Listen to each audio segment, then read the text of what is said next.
These lemon lime crinkle cookies are the citrus burst you need this spring. First, sift together all-purpose flour, baking powder, baking soda, and salt into a large bowl. Once that's mixed together, set aside, and in a new bowl, cream together granulated sugar and softened unsalted butter. Once the mixture is nice and fluffy, add 1 whole egg, a teaspoon of vanilla extract, half a teaspoon of lemon extract, the zest and juice of 1 lemon, and the zest and juice of 1 lime. You could also add a couple drops of yellow food coloring to make the color really pop. Mix again until smooth, and then pour in the dry ingredients. Use a rubber spatula or spoon to fold the dry into the wet. Now cover and chill in the fridge for 1 hour. Now that the dough has firmed up a bit, you can use a tablespoon to scoop out portions. Gently form a portion of dough into a disc between your hands.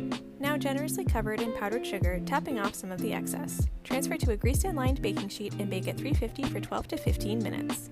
These are seriously so good.